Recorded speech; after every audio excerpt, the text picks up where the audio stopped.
아, 오늘은 이제 아마 이게 수요일 날 방송이 될 프로그램이에요.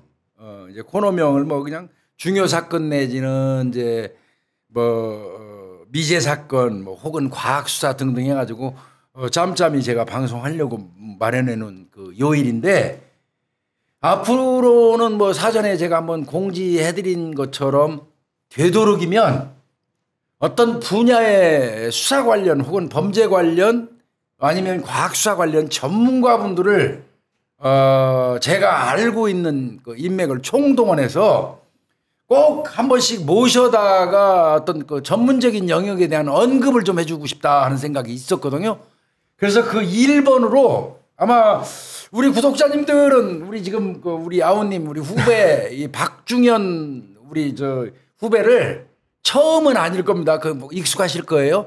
그래서 오늘 1번으로 좀 나와 주십사 하고 부탁을 해서 지금 일요일인데 오늘 좀 쉬셔야 되는데. 아닙니다. 영광입니다.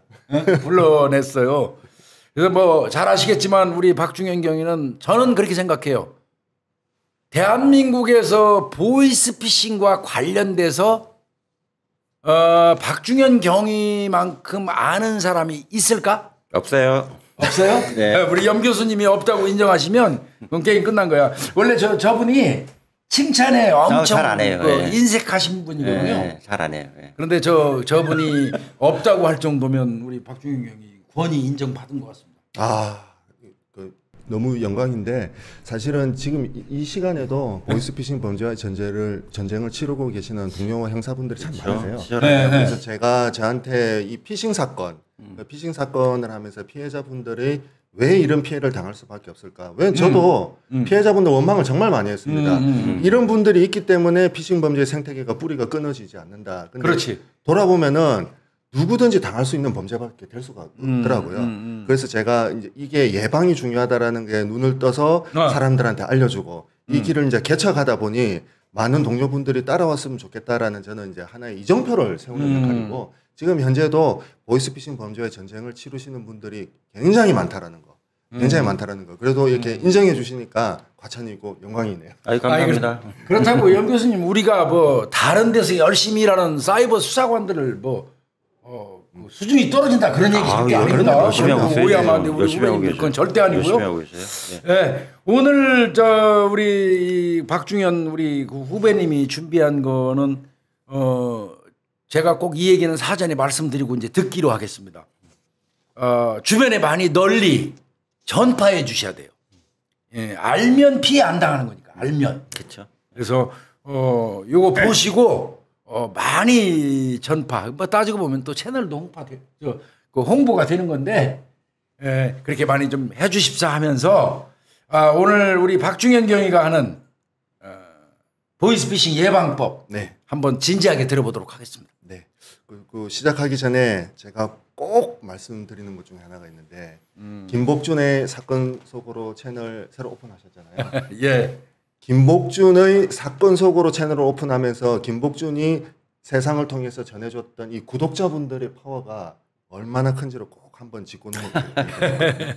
그 김복준 선배님을 통해 가지고 저한테 제보하고 이 중요한 그 범죄 첩보를 주신 분들이 상당히 많았는데 제가 그동안 보니까 한 10건 정도 만났던 것 같아요. 실제로 구독자분들을 만났고요. 그중에 이제 10건을 제가 중요 범죄 첩보로 작성을 해가지고 이제 경찰청에 제출을 했는데 그중에 이제 7건은 확인이 됐고요. 결과가 나왔고 그중에 지금 3건이 진행 중에 있습니다. 그중에 하나가 그 얼마 전에 저한테 제보를 주셨던 그 서울 봉천동 살인사건 제보자분이 오셨는데 제보 내용이 상당히 디테일했어요. 구체적인 자료도 갖고 계셨고 그래서 현재 이 사건은 확인 중에 있고요. 그리고 아마 김복준 선배님이 숙명이자 꼭 풀고 싶은 사건 하나 있죠. 포천 매니큐어 살인 사건. 가장 제보 많이 들어왔었습니다. 가장 제보 많이 들어왔었는데 그때 경남 울산에 사시는 분이셨는데요. 이분이 5시간 동안 차를 몰고 직접 제 당직 근무하는 날 오셨어요. 너무 오셔가지고 감사해요. 이분이 약 1년 동안 그동안 자기가 모아놓았던 자료를 디테일을 했는데 이거는 꼭 제가 확인을 해야 되겠더라고요. 그래서 현재 이 포천 매니큐어 살인 사건은 경기 북부청 미제 전담팀에서 확인 작업 중에 있습니다. 그러면서 그분들이 저한테 하셨던 얘기가 있는데 이분들은 김복준이라는 사람을 통해서 사건을 바라보는 시각을 갖게 됐다고 하시더라고요. 그러니까 이분들이 오시면서 진술서, 녹취 파일, 녹취록, 자료들을 다 갖고 오세요. 그 수사관이 필요한 걸 알고 계시더라고요. 제가 물어봤거든요. 이게 어떻게 이런 걸 알고 계시냐니까 김복준이라는 사람을 통해서 시각을 알게 되면 이런 거는 당연히 수사관들이 필요하다는 걸 알고 계셨더라고요. 아이고 감사합니다. 그래서 아이고. 지금 이 구독자분들이 파워가 얼마나 크다라는 거 그거 제가 많이 느꼈고요. 그래서 제가 오늘 이 피싱 범죄의 생태계를 좀 말씀드릴 건데 그 제가 이 김복준 선배님의 그동안 전해줬던 메시지를 통해서 많은 분들이 저한테 구체적으로 공통적으로 했던 얘기 중에 하나가 우리나라는 불행의 사각지대가 있을 수도 있겠다. 늘 다루는 얘기가 사건 사고를 다루고 계시고 어두운 이면을 다루고 계시잖아요. 근데 이 특히 이제 피싱 범죄 같은 경우에는 이 불행의 사각지대가 있을 것 같지만 이 불행의 사각지대를 긍정의 빛으로 바꿀 수 있는 충분히 가능성이 있다라는 거. 오케이. 그러기 위해서는 제가 제일 먼저 우리나라의 피싱 범죄의 생태계가 지금은 보이스 피싱에서 보이스는 빠졌고요. 융합형으로 바뀌었습니다. 융합형으로. 보이스가 네, 아니구나. 융합형 피싱 범죄의 생태계가 지금 현재 우리나라 대한민국의 뿌리를 갖추고 있고요. 최근에 지금 저희들이 제일 많이 보고 있는 것 중에 하나가 캄보디아발 보이스 피싱 범죄 시나리오가 가장 지금 심각하다고. 캄보디아 발? 예, 그래서 지금 현재 피싱 범죄 생태계가 어떻게 이루어지고 있는지를 제가 이제 구조를 좀 말씀드리고 싶은데요. 네. 그러면 우리가 보이스 피싱이라고 하면은 제일 먼저 순서를 보면 이렇게 이해를 하시면 될 것 같아요. 전화를 걸던 문자를 하던 피해자한테 전달하는 역할을 하고 있는 곳. 이게 이제 캄보디아 발에 최근에서 피싱 범죄 시나리오가 나오고 있거든요. 그러면은 국내에서 피해를 당하신 분들이 돈을 송금하게 되면 그 송금하는 데 필요한 대포 통장 명의자가 필요합니다. 그렇죠. 그러니까 1차적으로 대포 통장 명의자가 필요하거든요. 그러면은 이 피싱 범죄자들은 피해자들이 보낸 돈을 1차에서 끝내서 거기서 바로 현금 인출하게 되면은 바로 저희들한테 근거가 될 수밖에 없어요. 그러면은 1차에서 2차, 3차, 이제 N차. 이 N차로 연결하기 위한 계좌 명의자들이 필요를 하거든요. 그렇죠. 그러면 그 1차에서 N차까지 넘어가기 전에 그 계좌에서 돈을 이체를 해주는 그 이체를 해주는 그 역할을 해주는 사람들이 필요합니다.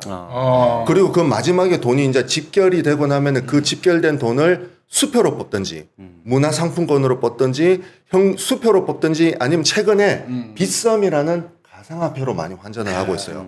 여기서 환전을 해서 뽑는 역할 그리고 최종적으로 그 뽑아서 돈을 해외로 송금하는 역할에 이런 생태계가 구조가 되어 있는데 오늘 제가 그동안 만났던 이 생태계에 나오는 이 사람들이 어떻게 해서 했는지 보고 그리고 제일 중요한 거 최근에 지금 우리가 가장 지금 대한민국을 공포에 빠뜨렸던 얼마 전에 했던 우리 SK텔레콤 해킹 사건을 보면서 심각했지. 개인정보 피해자들이 지금 이 개인정보를 어떻게 하면 이제 제일 먼저 해야 될 거 이제 이런 식으로 제가 생태계를 한번 말씀드려 보도록 하겠습니다. 지금 최근에 지금 금융감독원에서 하나 발표한 자료가 있는데요. 2022년에서 2023년도 보이스피싱의 누적 통계를 발표한 자료가 있거든요. 그 중에서 되게 이제 뚜렷한 것 중에 하나가 20대 흔히들 말하는 20대. MZ 세대, MZ 세대의 피해율이 가장 뚜렷하게 증가를 하고 있습니다. 그리고 늘 이 우리나라에는 보이스피싱은 50대, 60대, 70대의 중장년층이 가장 많은 피해를 당하고 있거든요. 그런데 우리가 여기서 주목해야 될 게 이 인터넷 문화에 가장 강한 이 MZ 세대가 왜 이렇게 피해를 많이 당할 수밖에 없는가? 그게 그럴 수밖에 없는 게 제가 좀 전에 말씀드린 이 생태계에 전부 다 MZ 세대가 들어가 있어요.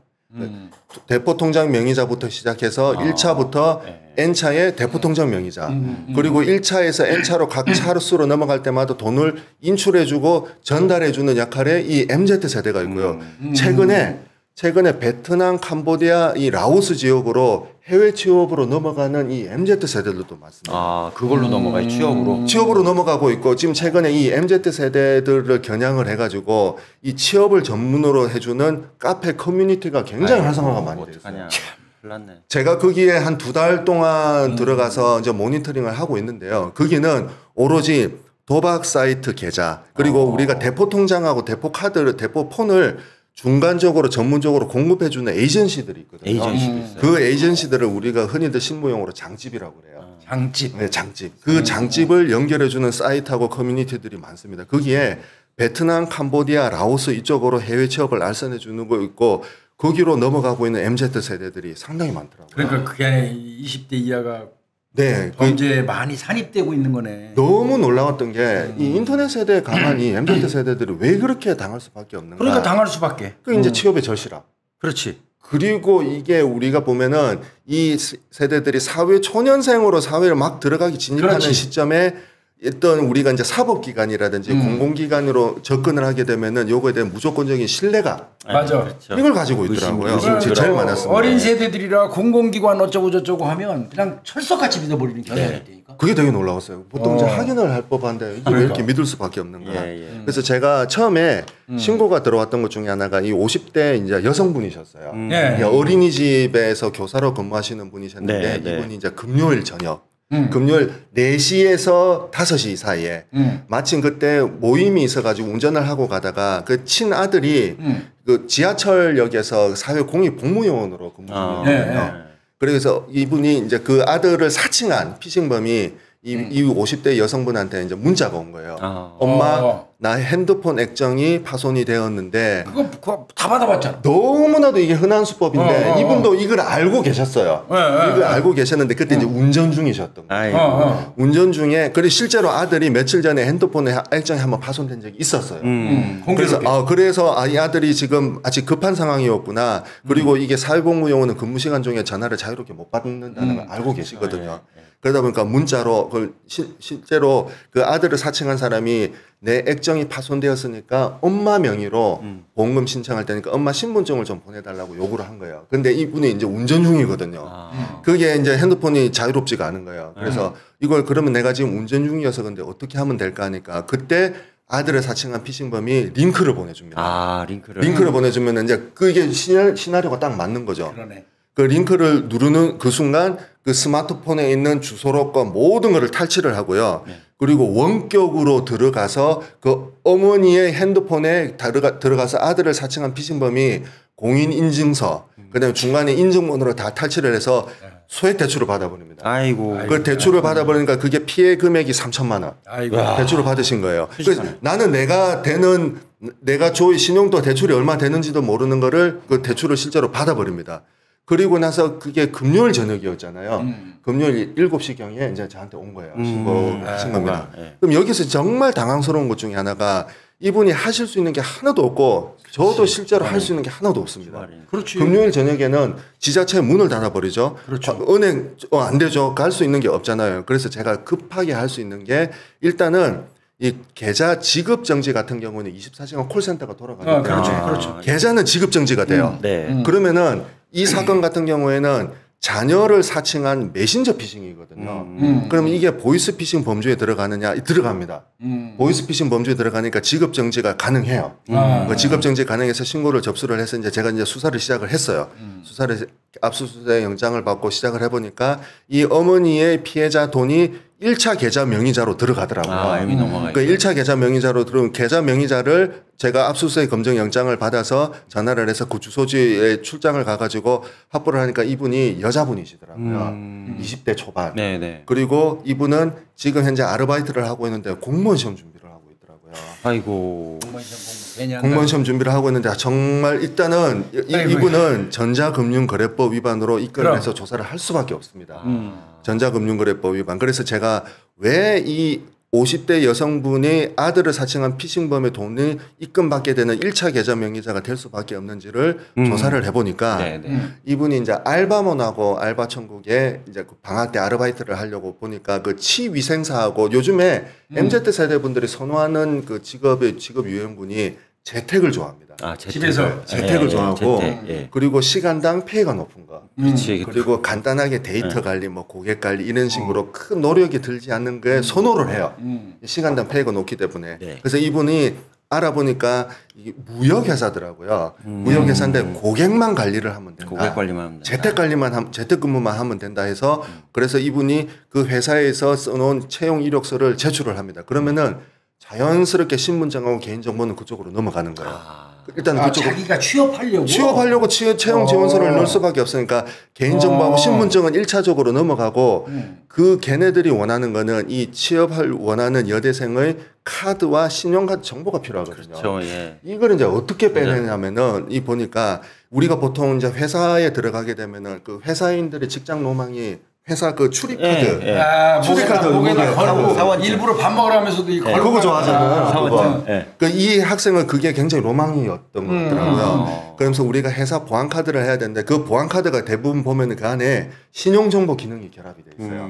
신용정보, 그 IC칩이 있기 때문에 신용정보 기능이 결합이 돼 있거든요. 요즘에는 대학교 학생증에도 그게 들어가 있습니다. 맞아. 그래서 출입증도 되고 그러는데. 이게 되거든요. 그러면은 필요한 게 뭐냐면은 그 사람의 카드, 신용정보 그게 필요한 거예요. 그게 자연스러운 게 시나리오가 됩니다. 그래서 당신이 우리나라에 우리 회사에 들어오게 되면은 월급도 지급을 해야 되고 출입증을 만들 때 그 안에 신용정보가 필요하니까 신용카드, 그 체크카드 그리고 계좌를 요 박스에 담아서 퀵으로 보내달라고 합니다. 그럼 시나리오가 승립이 돼요. 아 통장까지요? 통장 같이 필요하죠. 입출금 카드 이제 자기는 회사 월급을 이제 입출금하게 필요하니까. 그럼 취업 됐다는 얘기네. 취업이 됐다는 얘기예요.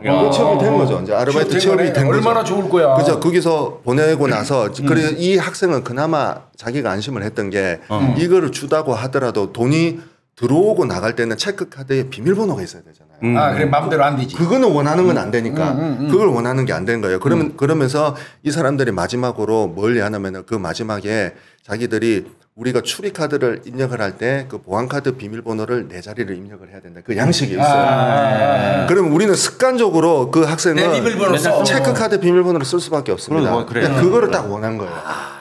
그거를 원한 겁니다. 그래서 그거를 빼내 가지고 그때 그 정보를 확보하자마자 이 피싱 범죄자들은 아들을 사칭한 50대 여성 제 관내에 거주하고 있는 어린이집에 근무하는 그분한테 아들을 사칭해서 메신저 피싱으로 시작을 하는 겁니다. 그래서 그 돈이 이렇게 입금이 되는 거예요. 그 사람 모르고 당한 거네. 취업 때문에. 그러면 우리 법에서 전자금융거래법이라고 하면은 이런 경우에는 몰랐을 경우에는 처벌하지 말라는 법이 없잖아요. 맞아요.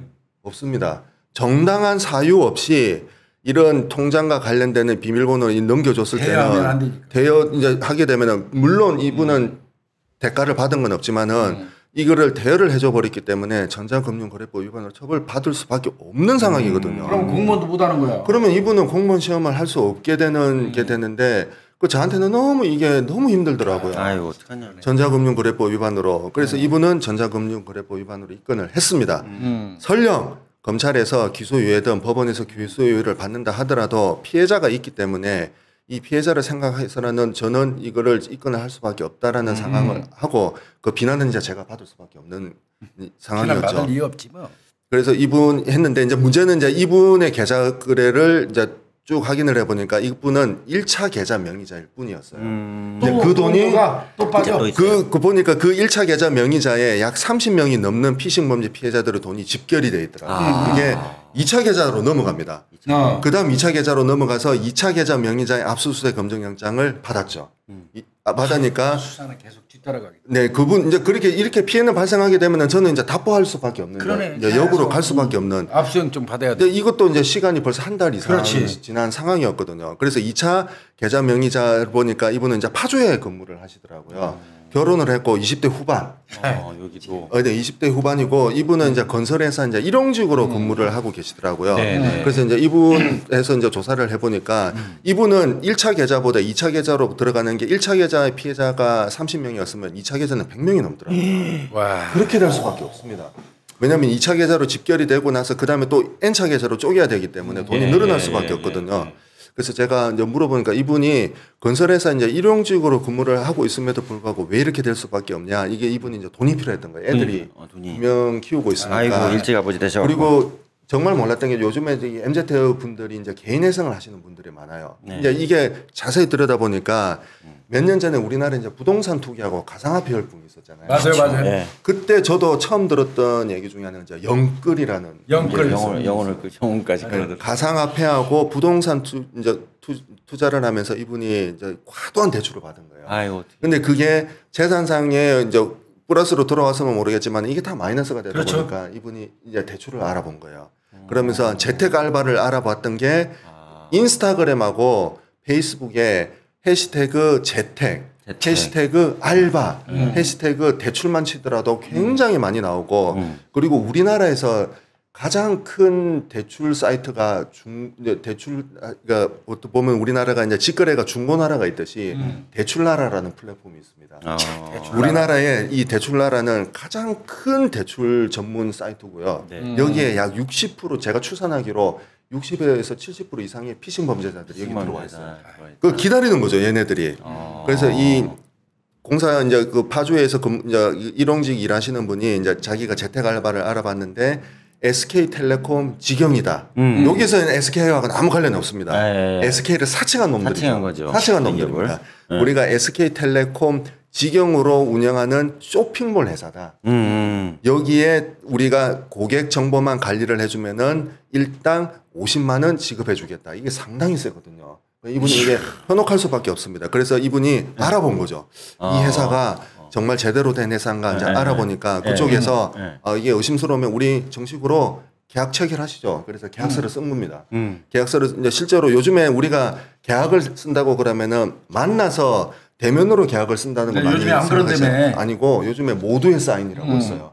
앱으로 간단하게 갑과 을이 아니라 A, B 당사자라고 요즘 쓰고 있습니다. 그래서 A는 SK텔레콤 직영의 쇼핑몰 운영자, B는 당신. 그래서 여기서 이제 쓰다 보니까 굉장히 내용이 디테일하고 잘 돼 있더라고. 계약서까지 썼는데 설마 사기를 치겠어? 나 치셨어 이거. 다 거기에다 이제 그게 기본적으로 들어가는 게 개인정보 신분증하고 다 들어가는 아이고야. 그래서 이분도 월급을 받기 위한 통장하고 카드를 넘겨줍니다. 아이고. 시나리오가 똑같은 거예요. 똑같네. 첫 번째랑 버전만 틀리지. 똑같이 해서 이제 이분이 보내주고 나서 이제 그러면서 모르는 사람의 돈이 100명이 넘는 사람의 돈이 월급 들어오면은 그러면은 겁이 날 수밖에 없습니다. 그렇죠. 그게 아무리 취업이라고 하더라도 모르는 사람의 돈이 들어온다면은 겁이 날 수밖에 없는데 그러면은 이분도 첫 번째 분도 그렇고 둘째 분도 그렇고 그러면은 여기서 이제 각성 효과가 일어나가서 주변에 도움을 받아야 되는데 그 돈이 절실했었고 일당이 이제 50만 원 하다 보니까 그거에 현혹이 돼서 이성적인 판단을 할 수가 없는 거죠. 그래서 그러면 이 사람은 처벌 받아야 되겠네. 이분은 같은 경우에는 이제 그 100명이 이제 직결된 그 돈을 그 다음 계좌로 이제 2차 계좌에서 3차 계좌로 이체를 해주고 그 이체해준 돈의 10%를 수수료로 먹어요. 이렇게 될 수밖에 그 맛에 없습니다. 이 사람이 많이 들어오면 돈이 그만큼 느는 거 아니에요? 네, 액수가 클 수밖에. 이분은 이제 거의 1,000만 원 돈을. 그럼 그 사람 처벌을 제대로 받아야 되겠네. 1억이면 1,000만 원이고. 이분도 전자금융거래법 위반으로 입건이 돼서 처벌을 이제 받게 될 수밖에 없는 상황이었죠. 그래서 이제 2차 계좌를 하다 보니까 이제 2차 계좌에서 끝나는 그게 아닙니다. 또 3차, 4차 이제 N차 계좌. 그래서 계속 이제 수사는 진행을 하고 수사는 진행을 하면서 제일 먼저 들어왔던 그 1차 계좌 있었잖아요. 1차 계좌 이제 피해자분들한테서 왜냐면 피해 사실이 있어야만 제가 그 다음 영장을 받을 수가 있기 때문에 그분은 이제 1차 계좌분들한테 이제 제가 전화를 돌리니까 되게 놀라운 피해자분들이 많으시더라고요. 그 중에서 되게 놀라웠던 것 중에 하나가 요즘에 우리 70대, 60대 어머님들이 좋아하시는 거 되게 트로트 가수. 그렇죠. 저는 이거 60대 이상의 어머님들이 저는 그 트로트 가수를 이렇게 좋아하시는 분들이 좀 깜짝 놀랐습니다. 그러니까 이 피해자분, 보이스피싱하고 트로트 가수하고 아무 관련이 없거든요. 근데 이게 보면은 캄보디아발 시나리오는 이렇게 되어 있습니다. 이게 어떻게 되냐면은 이 어머니는 최근에 보니까 그 미스터 트로트에서 되게 인기를 얻었던 이분이 어머니가 나이가 60대인데 그 트로트 가수는 20대던데 보니까 되게 어린 자기 손잡벌 되는 트로트 가수로 되게 좋아하시더라고요. 그러니까 이분이 요즘에 트로트 가수 이 티켓은 사기가 굉장히 어렵다고 그러더라고요. 어려워서 그걸 대행해주는 사이트가 있습니다. 그러니까 에이전시가 있거든요. 어떻게 하냐면은 요즘에 인터파크라고 해가지고 인터파크 티켓에서 돈을 의뢰를 받으면은 구매자 이름하고 그 발송받은 주소로 바꿔주는 거예요. 이제 그렇게 해서 실제로 이 어머니는 그 자기가 좋아하는 손잡벌 되는 트로트 가수를 실제로 티켓을 구매를 해서 갔다 왔어요. 그리고 실제로 이분은 그 팬카페의 회원이시거든요. 그거를 글을 올린 거예요. 나 이렇게 해서 구매를 했는데 너무 좋았다고 생활의 활력소가 된 것 같다라니까 그러면은 회원들이 가만히 있지 않습니다. 그거 나도 구매해달라고 해서 그 이분이 졸지에 대리 구매를 해주는 이제 그 자기 이제 리더가 된 거예요. 그래서 약 40명이 넘는 그 팬카페 회원들한테서 2,600만 원을 받았어요. 티켓 살라고. 티켓 2,600만 원을 받으셨는데 그러면은 이분 어머니는 그거를 할 수 없으면은 자기를 일찌감치 포기를 해야 되는데 그 돈을 받다 보니까 자기는 이제 팬카페 회원들한테 받은 돈이 있고 유지를 해야 되잖아요. 그래서 급하게 인스타그램에다가 대리 티켓팅이라는 걸 구매를 해서 그 사람들 이제 접촉을 하게 된 거예요. 그래서 그분한테 2,600만 원 그대로 넘겨줍니다.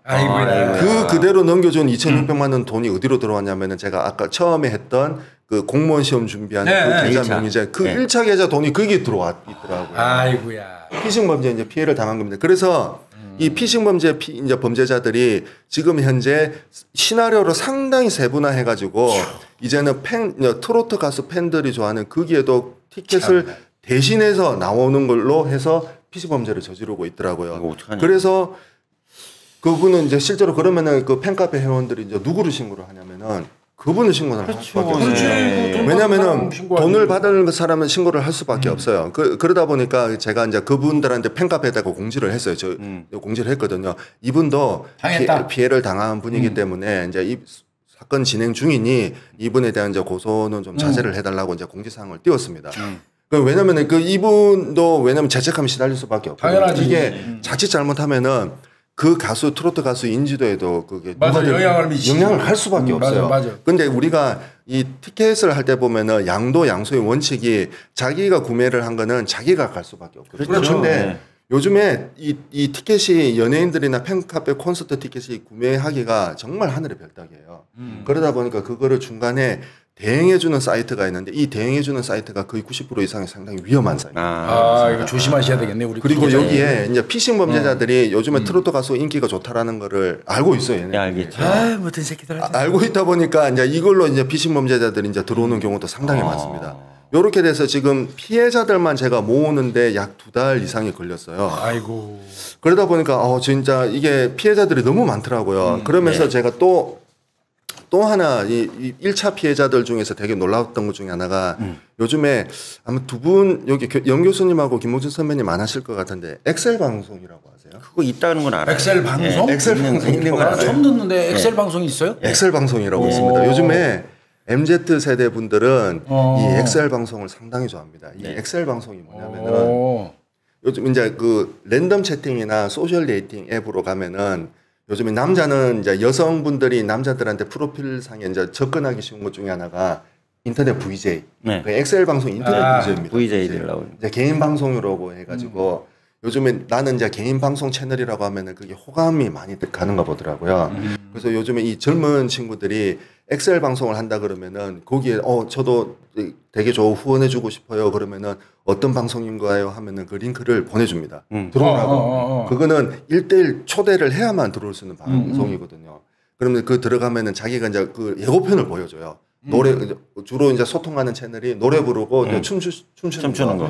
그러면 거기에 우리가 흔히들 말하는 이제 별풍선 그거를 보내주면은 내가 원하는 걸 해주는 거예요. 내가 원하는 노래를 불러준다든지. 주문이네 주문. 그 때로는 이제 선정적인 행동을 요구를 하면은 그 많은 돈을 요구를 하는 거죠. 그래서 거기에 현혹이 돼가지고 들어갑니다. 그 들어가가지고 자기가 이제 원하는 이제 그 주소방 링크를 예를 들어서 A방 링크를 보내주는 거예요. 그러면은 들어와요. 들어오면은 자기가 이제 후원을 해줘야 되잖아요. 후원을 하려면은 이제 포인트를 충전을 해야 되는데 포인트 충전을 하면서 그 VJ를 사칭한 사람들이 이제 들어온 자기가 정성이 고맙다고 그 포인트를 선물을 줍니다. 선물을 이제 예를 들어서 남성분이면은 오빠 지금 내가 들어온 거 고마워서 정성으로 포인트 예를 들어서 1,000점 줄게. 1,000포인트 준대. 근데 실제로는 1,000포인트가 아니라 10만 포인트를 보내줘버려요. 그러면 이게 10만 원의 돈이거든요. 원래는 1,000원을 줘야 되는 거를 10만 원으로 준다고 모르고 그러면서 오빠 이거 어떡하지? 내가 1,000원을 준다는 게 10만 원을 모르고 보낸 것 같은데 이건 내가 그동안 노력한 돈으로 얻은 포인트야. 이거 10만 포인트 이제 9,900원을 나한테 좀 다시 환불해 주면 좋겠어. 돌려달라고 얘기를 하는 거예요. 그러면은 이분은 내가 원하는 이상형을 가지고 있는 VJ 분이 나한테 이런 호감을 보여주는구나. 그래서 그러면은 알았어, 내가 보내드릴게. 어떻게 하면 되나요? 그러면은 자기가 그 고객센터 이때부터 수작 들어가죠.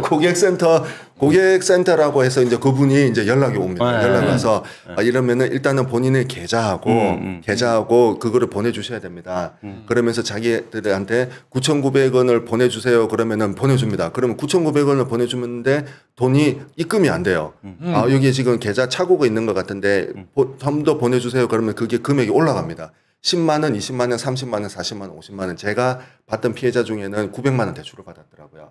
이게 그 대출을 받은 거 말이 안 되잖아요. 말이 안 돼요. 처음에는 1000포인트를 선물을 줬고 모르고 10만 원을 줬는데 9,900원만 받으면 되는 거거든요. 근데 그게 안 됩니다. 그게 처음부터 가짜였거든요. X가. 가짜였거든요. 그러면은 이게 돈을 보냈는데 왜 돈이 안 들어가나요? 그러면 이거를 만 단위로 보내주세요. 2만 단위로 보내주세요. 돈이 계속 이제 갑니다. 그 어차피 다시 한 번에 주겠다고 하거든요. 도로 줄 거니까. 도로 줄 거니까 돈을 해결되면? 보내줍니다. 근데 이게 학생들이 무슨 돈이 있겠어요? 사회초년생 MZ는 돈이 없잖아요. 그러면 지금 대출 받아서. 대출 받으라고 하면은 그 바로 대출 사이트로 연결을 해주거든요.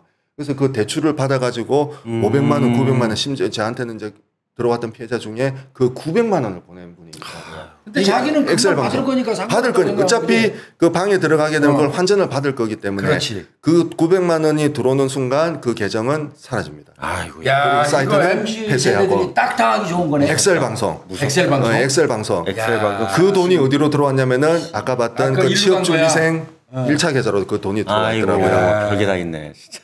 그리고 최근에 이 중고나라 당근마켓 중고나라 아시죠? 지금 최근에 하죠. 저도. 중고나라보다는 당근마켓이 역전을 했더라고요. 그러니까 정말 되게 놀라운 수치더라고 보니까 최근에 이 당근마켓을 많이 하는데 이 당근마켓에서도 보이스피싱 범죄자들이 들어와 있어요. 네. 이게 어떻게 하냐면은 우리가 보통 중고나라나 당근마켓에서 이제 여성분들 주부님들이 이제 애기들 이제 옷은 버리기가 뭐 하니까 그거를 올려놔요. 내가 판다고 보통 저렴한 가격에 판다고 올려놓으면은 거기에 이제 피싱 범죄자들이 그 물건을 사겠다고 접근을 하는 거죠.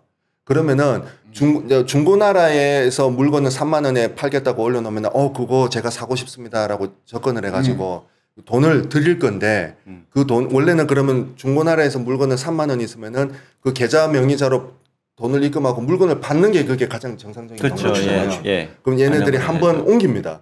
요거를 중고나라에 물건을 옮겨놓은 게 내가 당신과 사고 싶은 똑같은 물건이 다른 B 사이트에도 있는데 그 B 사이트에다가 물건을 올려놓으면은 그 B 사이트에 내가 포인트가 있어요. 그 포인트를 당신한테 주면은 그거를 환전해서 돈을 가져가시면 됩니다. 라고 해서 그 포인트 사이트를 링크를 보내줍니다. 옮기라고. 그러면은 그분이 그 사이트에 들어가서 회원가입을 하고 물건을 올려놔요. 그럼 회원가입이 된 거거든요. 그러면 걔네들은 거기다가 어떻게 하냐면은 포인트를 드리겠습니다 해서 아까 물건 값은 3만 원이었거든요. 3만 원 받아야 되니까. 3만 원만 포인트 주면은 되거든요. 여기서 이제 10만 원만 보내줘요. 10만 원을 보내는 거예요. 똑같은 방식으로 10만 원을 보내고서 아우 제가 그 송금착오로 정말 죄송하게 됐다. 그 3만 원 본인 가지시고 7만 원만 보내주시면 됩니다라고 하면서 그러면 제가 이걸 어떻게 하면 되냐고 CS 고객센터가 연락이 됩니다. 그러면 그 고객센터가 그 받을 그 사람의 계좌번호 그걸 받아요. 받고 나서 이제 7만 원 보내주세요 했는데 7만 원이 송금이 안 되죠. 당연히 안 되죠. 처음부터 가짜였는데 이게 10만 원 단위로 보내셔야 될 것 같습니다. 그래서 10만 원 그래서 이게 10만 원이 들어가서 물건을 포인트를 하고 물건을 입금했습니다. 그러면은 걔네들이 고객센터가 처음에 거래가 없는 사이트였는데 부정 계좌 거래로 의심이 된다고 하면서 요거 돈을 돌려받으려면은 보증금 50만 원을 더 보내셔야 돼요. 보증금 또 내야 돼요. 그래서 보이스피싱 하고 있는 거죠. 사칭하는 거죠. 아이고야. 그래서 이분도 200만 원. 그래서 결국은 잘못 보내서 더 많이 갔으니까 거슬러 주세요 하는 거는 하면 안 되겠네. 하면 안 돼요. 하면 안 되는데 근데 그분들이 처음에 들어가게 되면은 제일 중요한 게 있잖아요. 신분증하고 이제 돈을 받을 자기가 들어간 돈이 있다 보니까 처음에 이분은 취업을 사칭을 했었고요. 두 번째 2차 이제 계좌 명의자는 일당 50만 원이 있었고. 그렇죠. 그리고 이분의 트로트 가수분 같은 경우에는 2,300원이라는 자기가 한번 경험을 했기 때문에 또 받을 수 있다라는 이제 그 돈을 이제 보낸 게 있고. 그리고 중고나라 같은 경우에는 내가 받아야 될 3만 원이라는 돈이 있잖아요. 이게 인과관계가 물려있다 보니까 이거를 끊어낼 수가 없고 이 피싱 범죄자들이 이거를 정확하게 파고들고 있는 거예요. 그래서 이제 1차 계좌 명의자 조사를 끝내고 2차 계좌 명의자를 하고 이제 이게 2차에서 3차, 4차 계좌까지 가더라고요. 그래서 이제 4차 계좌에서 돈이 집결이 되는 걸 확인했어요. 4차에서. 그때 그러면서 그때 문화상품권, 이제 수표, 네. 가상화폐로 되는데 그래서 현금으로 뽑아가는 게 있더라고요. 그 현금으로 뽑아가는 경우는 CCTV가 우리가 한 달이면 추적을 할 수가 있거든요. 그래서 제가 CCTV를 확인해서 현금 인출하는 사람의 인적 사항을 확인을 했어요. 그래서 인적 사항을 확인을 해가지고 주소지까지 특정을 해서 네. 그 저희 팀하고 같이 이제 해가지고 수원으로 갔습니다. 수원에 가가지고 체포를 해서 데리고 왔는데 MZ 세대더라고요. 20대 후반, 20대 초반이더라고요. 아이고야. 이제 데리고 왔는데 데려왔어요. 데려와가지고 보니까 총 이 사람은 그 피해자금이 들어간 돈이 약 5억이 넘는데 500만 원, 500만 원에서 10번 정도 했더라고요. 다는 안 해요. 왜냐면 얘네들도 중간에 배달 사고가 날 수도 있고 왜냐면 중간에 이 돈을 인출을 하는 놈들이 그 돈에 현혹이 돼가지고 그거를 다음 계좌로 안 넘겨주고 그대로 먹는 슈팅하는 놈들 많습니다. 많다고 실제로 그러셨어요. 있어요. 예. 실제로 있습니다. 도둑놈이 도둑놈 돈 먹는 거. 그리고 그러다 보니까 이 현금 인출책이 최근에 보면은 중고등학생 애들도 들어와요. 진짜 이 가슴 아프더라고요. 그래서 이게 수원에서 체포를 해서 이제 데리고 와서 이제 조사를 했거든요. 총 500만 원 10번. 500만 원 이제 10번을 인출을 했더라고요. 5천을 빼내가. 이제 5천을 해서 그 다음 현금 전달책한테 넘겨준 거죠. 이제 그래서 이제 물어보니까 이제 이 피의자 이 사람 같은 경우에는 전자금융거래법이 아니라 전기통신금융사기 피해 항급에 관한 특별법. 정확하게 보이스피싱으로 이제 그렇지. 처벌이 받는 거거든요. 이제 물어보니까 이제 이 사람이 보니까 조울증을 이제 있어가지고 한번 정신병원에 입원한 이력이 있더라고요. 그래서 정신병원에 입원을 하면서 이제 이성 친구를 거기서 또 만났더라고요. 이성 친구를 만났는데 그 이성 친구가 알고 보니까 이제 사기꾼이었던 거예요.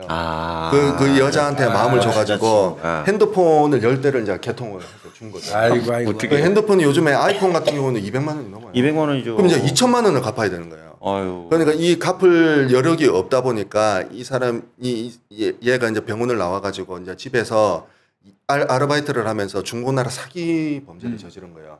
그래서 중고나라 사기 범죄를 저지르다가 저희 팀이 아니고 저희 옆 팀에서 조사를 받았더라고요. 벌금까지 나온 거야. 바로 그놈이었고. 벌금까지 나온 거야. 벌금까지 나와가지고 이제 벌금에다가 대출에 그거 매달 보면은 채권 추심이 들어오다 보니까 자기 이제 벼랑 끝에 몰려 있는 거예요. 그래서 제가 알아본 게 이런 벼랑 끝에 몰려 있는 사람들을 전문적으로 알선해주는 사이트가 있습니다. 그게 미치겠네. 그게 해외 보면은 들어갈 수밖에 없는 사이트예요. 국내에 모든 우리가 채권 채무를 해결해주고 해외에서 월 500씩 받을 수 있는 고수익 아르바이트를 우리가 책임지고 전담 매니저가 채용해주겠다.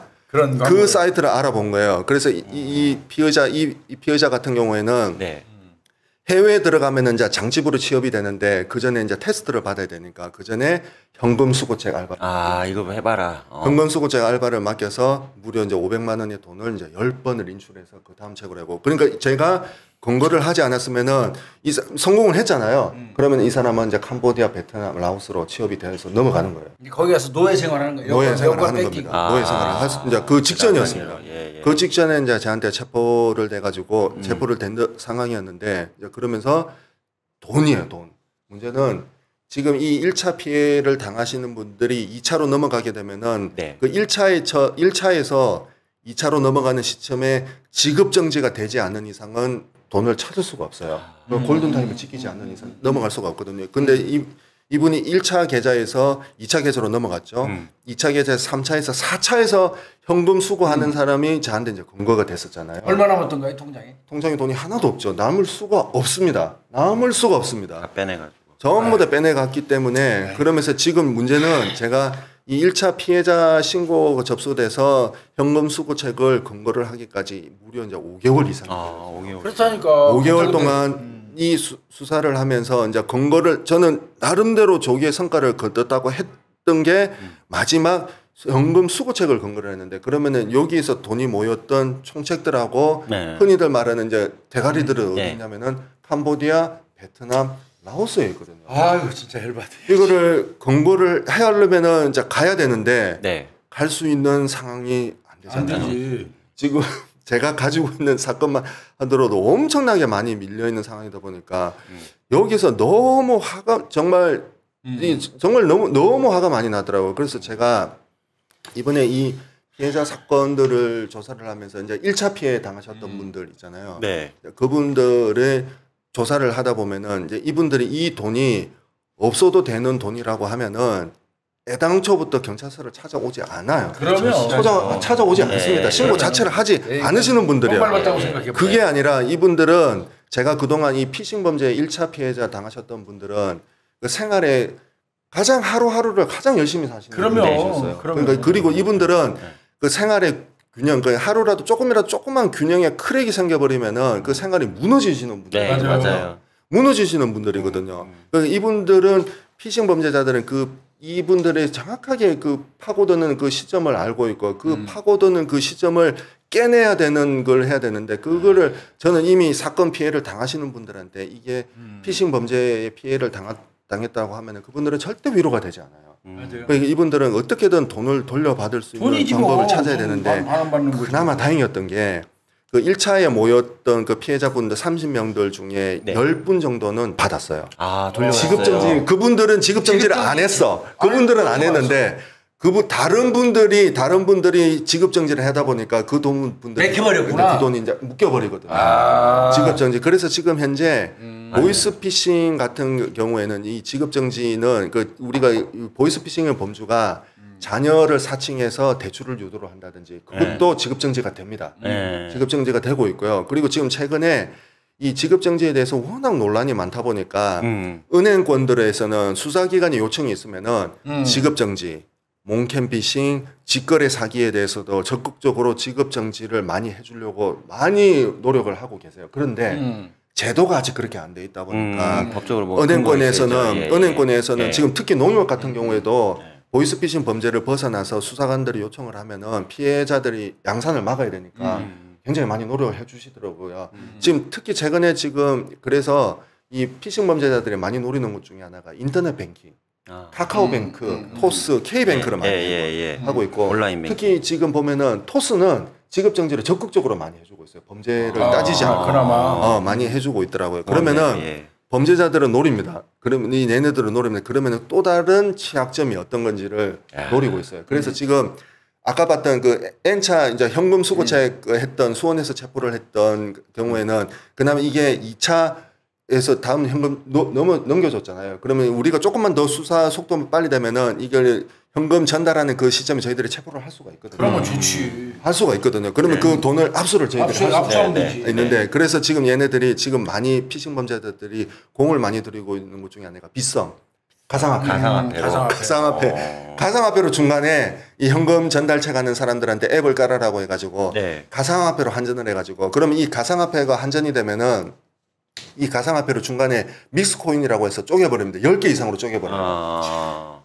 10개 이상 쪼개버리게 되면 이제 이거를 추적하려면 또 시간이 많이 걸리죠. 그러니까 문제는 쫓아가는 게 시간이 오래 걸려서. 쫓아가는 게 그래서 저희 수사관들이 참 많이 하는 얘기 중에 하나가 지금 피해자분들이 결국에는 제도의 도움을 못 받은 상황에서 피싱 범죄 피해를 당해서 마지막 손을 저희들한테 벌리는데 저희들의 수사는 흔히들 쉽게 말하면은 이제 숨찰 정도로 뛰어가고 있는데 피싱 범죄 시나리오들은 지금 전기차를 타고 가는 그 속도로 지금 날아가고 있으니까 그 저희들이 그거를 쫓아가고 하는 데는 너무 한계가 있더라고요. 그래서 지금 보면은 이 피싱 범죄는 이 모든 게 저희들이 추정하기로 캄보디아 발에서 나오는 피싱 범죄 융합형으로 되어 있습니다. 그러니까 이제는 보이스 피싱이 아니라 융합형 피싱 범죄의 시나리오를 쓰고 있고 이 시나리오는 콘서트 티켓, 그다음에 중고나라 직거래, 엑셀 방송, 현재 사업화 수익화가 되어 있는 모든 비즈니스 모델 플랫폼에는 피싱 범죄자들이 다 들어와 있다고 보시면 돼요. 그리고 1차 계좌에서 2차, 3차, 4차 이 N차 계좌를 늘리면 늘릴수록 이 범죄자들이 결국에는 가져가는 수익으로 돌아오는 경우가 많았는데 중간에 배달 사고가 많이 나고 중간에 지급 정지가 잘 되고 있고 그러다 보니까 그러면 얘네들이 중간에 이제 1차 계좌에서 바로 가상화폐로 바꿔가지고 가상화폐로 환전하고 있는 이제 그게 노력을 많이 들이고 있어요. 그리고 그럼 제일 중요한 거는 어쨌거나 제일 중요한 거는 가상화폐로 하든 1차에서 N차로 늘리든 마지막에 돈을 최종적으로 뽑아야 되거든요. 돈을 뽑아야 얘네들이 달러로 바꾸든 외화로 바꾸든 돈을 뽑아야 되는데 한국에서는 힘드니 해외로 보내버려가지고 거기서. 해외 돈으로 바꿔서 해외 돈으로 인출하려면 그게 또 사람이 필요하잖아요. 그렇죠. 그러면은 캄보디아, 베트남, 라오스 여기로 사람을 수출을 하고 있습니다. 아. 그래서 지금 최근에 보면은 우리가 마약 범죄 같은 경우에는 마약을 어떻게든 탐지가 안 되도록 마약을 우회를 해서 들어오는 경우가 많았잖아요. 그쵸. 근데 이게 예. 강화가 되다 보니까 마약을 쪼개버려요. 마약을 원료를 이제 쪼개버립니다. 아예 마약을 쪼개서 한국에서 결합하는 경우가 결합시키는 많은데 거지. 최근에는 이것도 어렵다 보니까 아예 이제 사람을 보내버립니다. 그래서 콜롬비아라든지 여기서 이 마약을 만드는 사람을 보내서 그 사람이 그 나라에 있는 그 원료를 토착화 시켜가지고 합쳐가지고. 이제 만드는, 다시 말해서 사람을 수출하는 범죄에 주력을 하고 있습니다. 거기에 MZ 세대가 MZ 세대들이 굉장히 많이 들어가고 있더라고. 저는 이게 너무 가슴 아팠습니다. 그래서 제가 이 사건을 이제 일단락 찍고 나서 저도 작년에 참 부끄러운 얘기긴 한데요. 저 재작년에 저도 그 심리 상담 받고 왔어요. 왜냐하면 심리 상담, 네, 심리 상담을 받고 왔습니다. 너무 힘들었구나. 제가 이제 네, 트라우마. 이제 이분들이 이제 그 저희들이 이제 이 수사를 하다 보면 1차 피해자들 수사를 하고 결국에는 2차 명의자들, 3차 명의자들, N차 현금 수거책들을 자세히 그 이면을 들여다보면은 그 이분들은 우리나라의 그 사각지대에 몰려 있는 그렇죠. 분들이 예. 맞는 복지 것 같아요. 사각지대. 그렇지. 정말 사각지대에 몰려 있는 분들이었거든요. 그런데 이분들이 의지만 가지고 있으면은 의지만 가지고 있으면은 우리처럼 이게 하루하루를 열심히 사는 그 궤도에 올라설 수 있을 것 같은데 그 이제 큰 일당, 큰 일당 그리고 뭔가 내가 외로움을 접근하고 파고드는데 그 이성에 대한 정확한 판단을 못한 그런 분들의 그런 얘기만 이제 그런 얘기도 함께 제가 이제 듣다 보니까 이제 저도 같이 이제 마음이 많이 우울해지더라고요. 그렇게 되죠. 예. 많이 우울해질 수밖에 없더라고요. 그래서 저도 맞아요. 이제 그래서 심리 상담을 받고 그리고 올해로 이제 24년 차 됐더라고. 24년 차 되다 보니까 이 직업을 이렇게 계신 하기 싫어지지, 선배님처럼 그럴 것 같아. 정년을 채워서 할 수는 없다라는 생각이 아니야, 많이 그렇죠. 들더라고요. 그러면 안 되지. 그래서 내가 이 직업을 정년을 채워서 가게 되면 결국에는 나도 마음이 많이 다쳐서 가겠구나라는 생각이 아니야, 그래도 들더라고요. 그래도 제가 할 수 있는 역할이 있을 것 같아가지고 제가 개인적으로 이제 저도 작년에 생성형 인공지능이라고 네. 저도 이제 박사과정 시작을 아우 해가지고 잘했어요. 그래서 지금 이 생성형 인공지능을 우리가 이 사회적 우리가 보통 우리가 그동안 제가 이 형사를 또 쫓아다니면서 검거를 하고 피해금을 한수를 하고는 여기 안에는 우리 수사관들이 마지막 버티고 있는 게 이게 뭐냐면은 소명, 사명감. 그게 참 이거를 강요를 할 수는 없는데 소명, 사명감인데 이 사명감을 생성형 인공지능에다가 덧붙이면은 이게 분명히 시너지 효과가 날 수 있을 것 같다. 이론상으로는 그래. 예. 그래서 이거를 생성형 인공지능이 비이상 동기를 탐지를 할 수 있는데 뭔가 쓸 수 있겠다. 그리고 왜냐면은 수사부서도 지금 많이 기피 부서가 돼 있거든요. 안 하려고 그러지. 네, 기피 부서가 돼 있다 보니까 그래서 생성형 인공지능을 이 수사 업무에 접목할 수 있다고 해서 그 작년부터 공부를 시작해서 3년 안에 이제 결과물이 나올 이제 노력을 해야 될 것 같은데 거기에 시간을 많이 이제 할애를 하고 있습니다. 열심히 하셔요. 안 돼. 그래도 공부 열심히 하셔요. 우리 아우님 같은 사람들이 여기서 손 놔버리면 정말 이건 죽도 밥도 안 되는 거고. 그래서 내가 항상 그 생각을 많이 했어. 이제 뭐 보이스피싱에서 보이스 밴드며 토탈에서 피싱 범죄라고 부른다면서요. 네. 근데 이게 지금 답은 나와 있어요. 지금 제가 볼 때는. 지금 우리 후배님이 추적을 하는데 1차 돈 집결되는 놈. 거기에서 또 다음 2차. 이걸 찾아갈 때마다 각 단계마다 압수수색 영장을 받아요. 네. 법원에서. 그 사이에 시간은 다 흘러가지고 아까 얘기한 것처럼 좀만 빨리 했으면 현금을 전달하는 현장에서 잡아가지고 현금을 압수해버릴 수가 그렇죠, 있는데 그렇죠. 예. 그게 어렵잖아요. 지금 다 가버리는 바람에.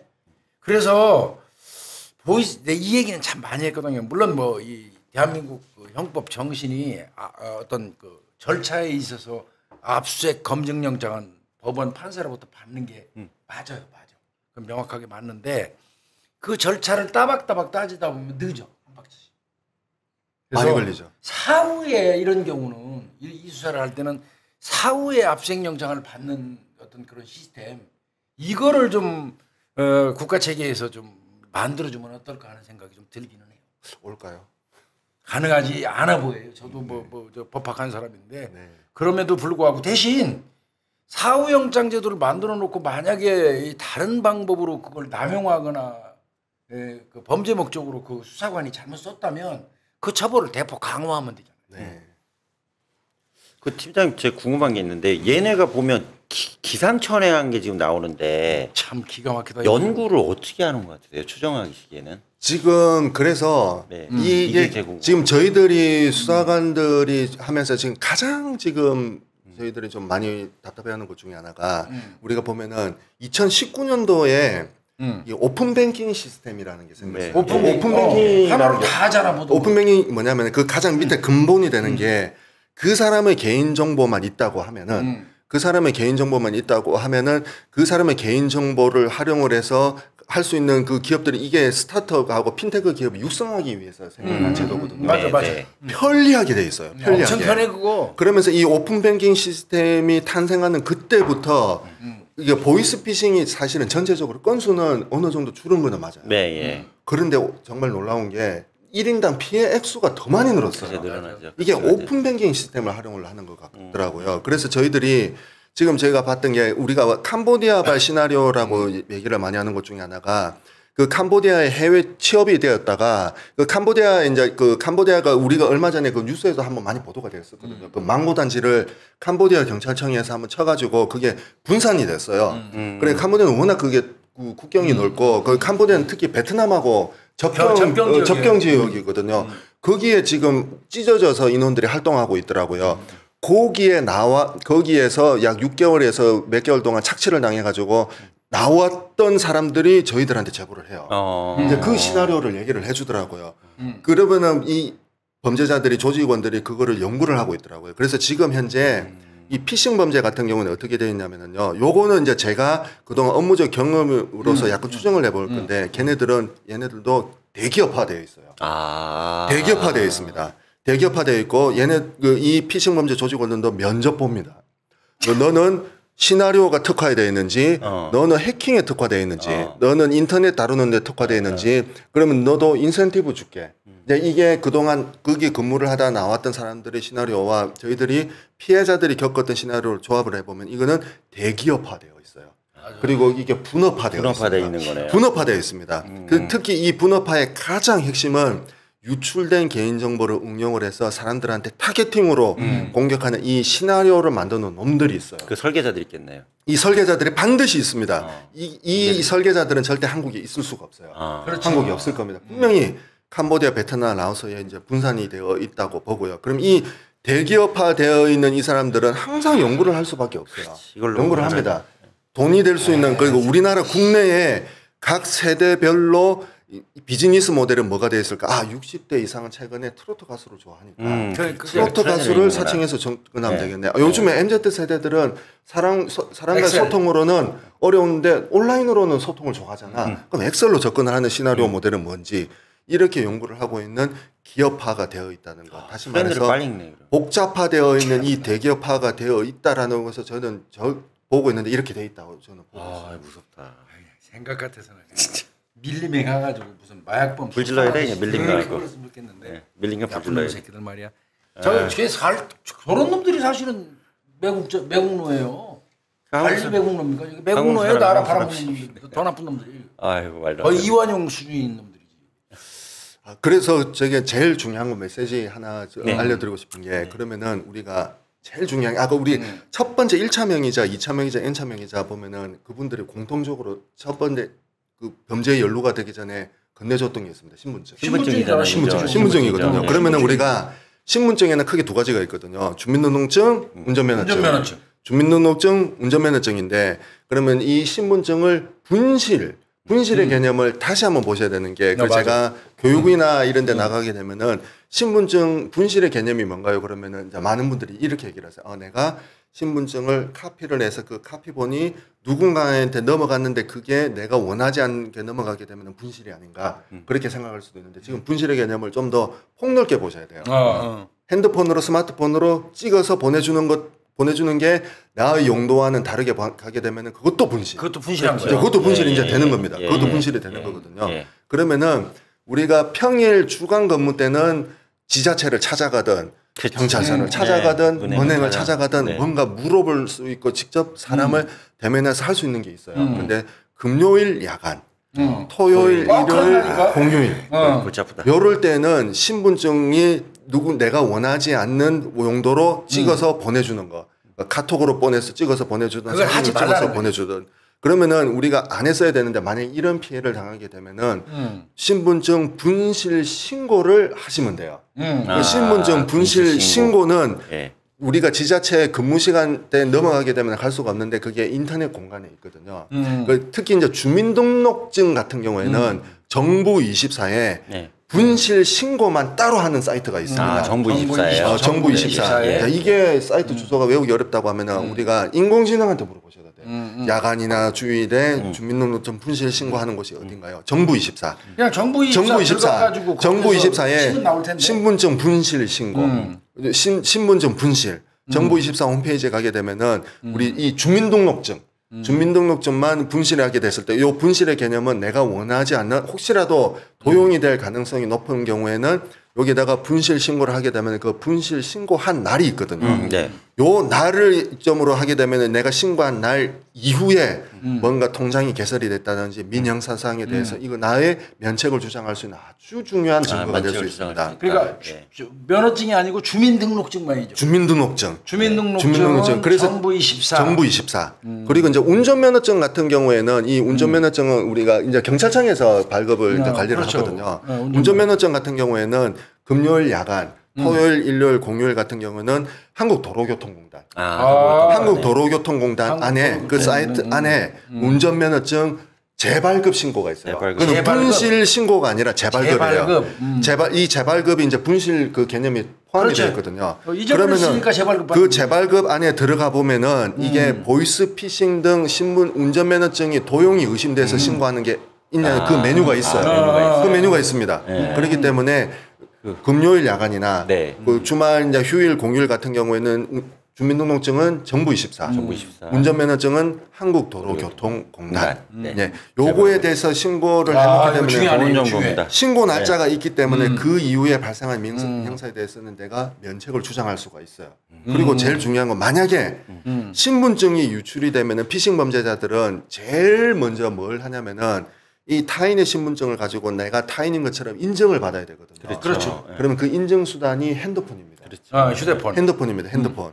그러면은 나의 신분증이 나의 주민번호가 개인정보가 유출이 돼서 이 핸드폰을 막게끔 실시간으로 이것도 막을 수가 있거든요. 실시간으로 막을 수 있는 게 제가 직접 써본 게 있어요. 직접 써본 게 우리가 지금 현재 상용화되어 있는 게 카카오뱅크. 카카오뱅크하고 그리고 패스 앱이라는 게 있습니다. 네, 패스 앱 있어요. 카카오뱅크하고 패스 앱은 간단하게 앱으로 거기에 본인 인증하고 들어가게 되면은 나의 명의로 핸드폰 개통되는 걸 실시간으로 했는데 이게 우리나라에는 별정통신사가 굉장히 많이 있거든요. 제일 강력했던 게 Msafe라는 곳이 있습니다. 이 Msafe는 나의 금융 정보를 할 때 하는 그 인증서가 하나 있어야 돼요. 거기에 들어가게 되면 우리나라의 무선통신사, 유선통신사, 인터넷통신사, 그리고 케이블 방송까지 모든 그 사이트가 다 협업이 돼 있어요. 모든 통신사들이 웬만한 우리나라에 많은 곳이 들어와 있거든요. 거기 안에 실시간으로 내가 확인을 할 수가 있어요. 내가 뭘 가입을 하고 있는지. 가입했는지 실시간으로. 그러니까 혹시나 유출된 이유로 개통된 게 있으면 그게 바로 차단이 가능합니다. 그리고 이미 우리가 핸드폰 대리점 가셔가지고 내가 쓰고 있는 이 핸드폰이나 인터넷 전화나 그 개통이 안 되게끔 개통 시도가 있을 때는 나한테 요청을 해달라는 그 서비스는 이미 가입돼 있어요. 가입이 돼 있는데 다시 한번 핸드폰 대리점 가셔가지고 그 서비스 가입이 돼 있는지도 한번 보셔야 될 것 같습니다. 그래서 그러니까 주민등록증을 분실하면 휴대폰을 먼저 챙겨라는 거죠. 그렇죠. 그렇죠. 그 얘기를 맞습니다. 그게 인간입니다. 맞습니다. 주민등록증이나 운전면허증을 잃어버리면 일단은 내 그 명의로 휴대폰을 누군가가 개통할 수가 있기 때문에 여부를 확인하는 게 필요한데 그걸 확인하는 게 지금 여기 나온 카카오뱅크하고 패스 앱에서 가능하다는 거예요. 그리고 제일 강력한 기능은 Msafer. 이 이름을 좀 더 사람들한테 접근하기 쉽게끔 바꿔줬으면 좋겠는데 이 Msafer는 가장 강력한 그리고 카카오뱅크 그다음에 패스 앱도 사용이 가능합니다. 이거 중요한 거예요. 좋은 얘기입니다.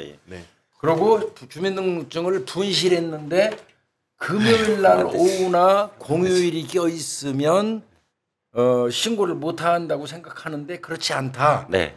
주민등록증을 잃어버렸을 때는 인터넷 사이트 정부 24에 들어가서 네. 주민등록증 분실 그 신고를 할 수 있다. 네. 거기 24시간 가능하다. 네. 그래서 운전면허증, 자동차 운전면허증을 분실했을 때는 그게 이제 금요일 오후나 공휴일일 때 그때 한국도로교통공단 네. 홈페이지에 들어가서 운전면허증 재발급 신고란에 들어가셔가지고 네. 조치를 받으시라. 이거 굉장히 중요한 아, 좋은 팁입니다. 네. 중요한 네. 겁니다. 네. 뭐 평일날은 관공서가 바로 전화하면 앞에 되지. 있으니까 가서 네. 하면 되고요. 네. 예. 그다음에 이제 얘기한 것처럼 이게 제일 중요할 것 같아. 내가 오늘 본 것 중에서. 주민등록증이건 자동차 운전면허증이건 내가 이걸 분실을 했다 그러면 이 분실과 동시에 가장 가능성이 만약에 범죄를 하려는 놈이 그걸 습득했다면 내 주민등록증 즉 내 신분증으로 범죄에 사용할 때 제1번으로 선택되는 게 휴대폰 개통이다. 네, 맞습니다. 예. 따라서 내 잃어버린 주민등록증 가지고 지금 가서 그놈들이 휴대폰 개설했는지 여부를 확인하는 게 필요한데 맞아요. 그 필요할 때 가서 할 수 있는 게 카카오뱅크 그다음에 패스 앱 그리고 엠세이퍼라는 네. 요 세 개가 있다. 네. 요거로 확인하면 내 신분증으로 어떤 놈이 휴대폰 만들었는지 여부를 금방 알 수 있다. 네. 이거 오늘 굉장히 중요한 많이 정보예요. 배워가네요. 사실. 네, 맞습니다. 그리고 늘 말씀드리지만은 제가 그동안 만났던 그 피싱 범죄 피해자분들이 이분들은 그 피싱 범죄 피해를 통해서 삶의 균형이 이제 깨지신 깨지죠. 이제 그분들이 정상 궤도에 올라오기까지는 상당히 많이 시간이 네. 걸리거든요. 맞아요. 그럴 겁니다. 그리고 저희가 아마 저뿐만 아니라 이제 대한민국에 있는 모든 이 피싱 범죄를 담당하는 수사관들은 항상 얘기를 하는 게 있어요.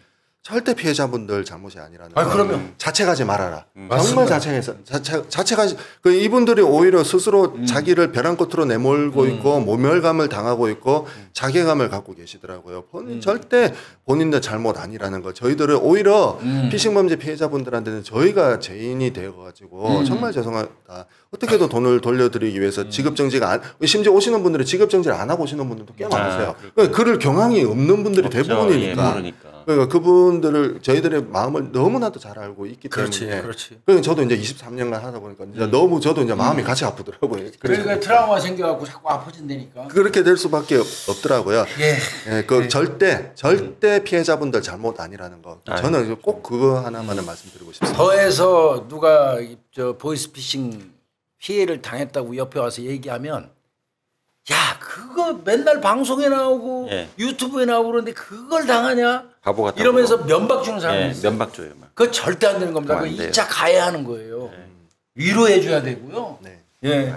네, 그렇게 해줬으면 좋겠습니다. 이거 오늘 우리 방송 요거 널리 우리 구독자님들 주변에 네. 전파 이 동영상 좀 퍼다 날라주셨으면 네, 네, 좋겠어요. 네. 정말 그렇게 해서 좀 교양이 되게 했으면 좋겠고 이 포인트 딱딱 짚어줬으니까 그 부분 관련돼서도 좀 명심하셨으면 좋겠고 네. 아니 우리 구독자님들은 1원짜리 하나도 안 당했습니다. 아니 우리 구독자가 아니라 대한민국 국민들이 이거 네, 당해야지. 예, 맞습니다. 그래서 우리 저 박중현 그 후배는 계속해서 안 나와야 되는데 원래 내가 안 불러야 돼. 이제 다 끝났어. 이거 피싱하는 놈들 다 그냥 설거지 됐어 이 새끼들. 이런 말을 들었으면 좋겠는데 안 그럴 거예요. 계속 이어질 건데 또 그때 지금 캄보디아 얘기해서 수법 나왔잖아요. 새로운 거. 네. 다음번에 또 새로운 수법 또 또 나오고 나오겠죠. 네. 계속 진화하니까 계속 열심히 하고 그때마다 발 빠르게 예. 이제 가깝잖아. 가까운 데 와 있잖아 지금. 네.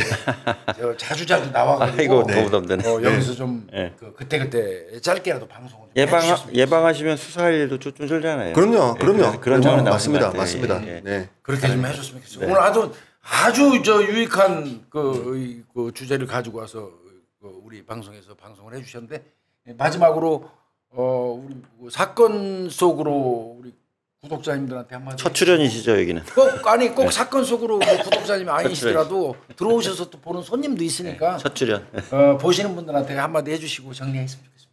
김복준의 사건 속으로 채널 개설하면서 이제 1호 게스트 너무 영광이고요. 네. 그리고 제가 이 구독자분들의 힘이 얼마나 센지를 저는 직접 목격했습니다.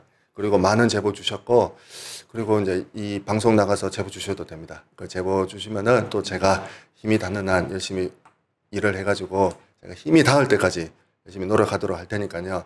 우리는 다음에 뵐 때는 더 많은 사건 얘기 그리고 살아있는 얘기 아마 이 채널이 지향하고자 하는 바가 우리가 하루하루를 가장 열심히 사는 사람들의 스토리를 들려주고 싶으실 거예요. 그래서 저도 만나면서 그동안 했던 가장 저희 부모님 같은 분들의 얘기를 통해서 들려드릴 수 있도록 하겠습니다. 올해로 23년 차 사이버 범죄 예방에 힘쓰고 있는 박중현 수사관이었습니다. 감사합니다. 아유, 고생하셨습니다.